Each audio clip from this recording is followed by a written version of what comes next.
Welcome to the show. Today we are going to make some dice out of little scrap pieces of 2x4. Stay tuned.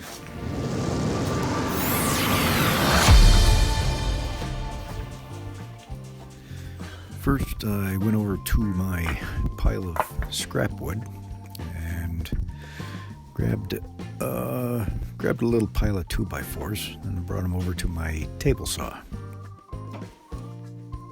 Then I took one of the 2x4s and pinched it in between the blade and the fence, and I just pushed the fence up against the 2x4 to get the size of the small part of the 2x4, which gave me the dimension to lay it down and cut it lengthwise to have a perfectly square 2x4. So I got about two of them out of each 2x4. And I did the rest of them. I did the whole stack that I had and made a stack of more, turned out to be 1.5 by 1.5s. So I stacked all those up and brought those over to the chop saw. And when I got it over to the chop saw, I set up a stop block by doing the same concept. I just put the 1.5 by 1.5 up against the blade and pushed another scrap piece up against the fence there and put a clamp on it to give me the same dimensions as before. So now it's 1.5, 1.5, 1.5, a perfectly good square. And I realized that the first cut, the handle was hitting the clamp, so I had to move that over just a bit and continue cutting.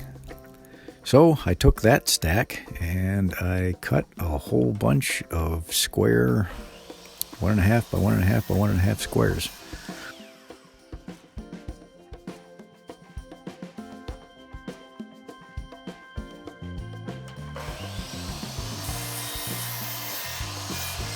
After I cut all those down to size, I brought them over to the belt sander and I gave it a quick rundown, sanded the flat side, and then I kind of twisted it to get all the edges also, to kind of knock down the edges a little bit. And the next step, after I got everything sanded, all the flat sides and all the squares, I brought it over to the drill press, and I measured it to where the back fence and the stop block was dead center of the dice. And there are 3 sides on a dice that have a dot in the middle. So I did all 3 sides with the middle, and then I measured and cut some spacers. And I had one spacer for the side and 1 spacer for the back. And what that did was line it up to where the drill bit could do the 4 corners. So I already did the 1, the 3, and the 5 with the 1 dot in the middle. So that was the 2, 1 in each corner. I brought it back to one of the sides that had the dot in the middle, did the 3, and now I'm doing the 4, which is 1 in each corner. And actually the 6 is 1 in each corner also, and then 1 on each side in the row. The 5 is 1 in each corner and 1 in the center, as shown here, obviously. The 6 is also, I got to do each 4 corners, so I prematurely took that spacer in the back row, so I had to put that back and finish the 6, but I had to do 1 in each corner first, and then move the back spacer out to get the center ones for the 6. And I'll show you here in just a second. After the spacer's gone, then that lines up with the center on the sides. So both spacers out is center, center, and one spacer out is just center side. So that turned out perfectly. So then I brought them over to the table, set up a little piece of paper, and ended up giving them a quick squirt of white spray paint to just give it that rustic look. I'm showing you one here that I did freehand. I kind of did that one freehand first, and it didn't really turn out well, so that's why I did the spacers to let them turn out perfect. And this is the one, like an after shot of after I used the jig set up to get it, everything all perfect and uniform.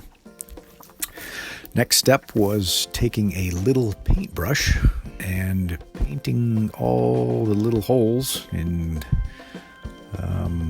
the dice. But what I found was I didn't have a whole lot of control over the bristles when the bristles were long. I'll show you here in just a second.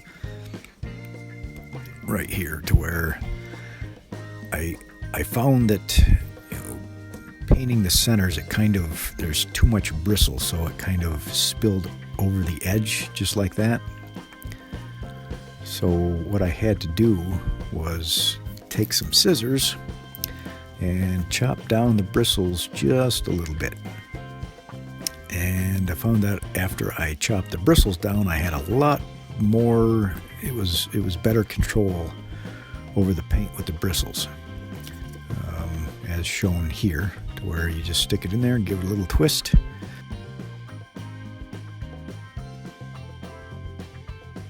And it doesn't spill outside of the hole. So that was a better move, and it turned out a lot quicker. So I finished painting the rest of the dice holes black, and after I got that done, I brought them back out to the shop and gave them a quick sand down with my Orville.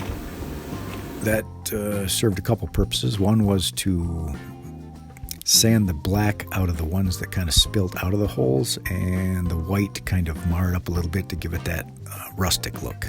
And here is a little slow-mo example as dice.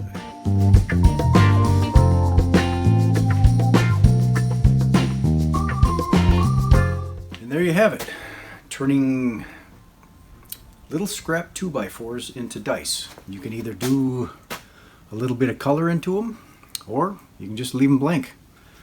Either way is fun. You can sell these at little craft markets, or just make them as gifts for your kids or grandkids, or for the family.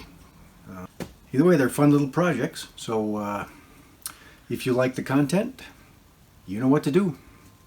Have a groovy.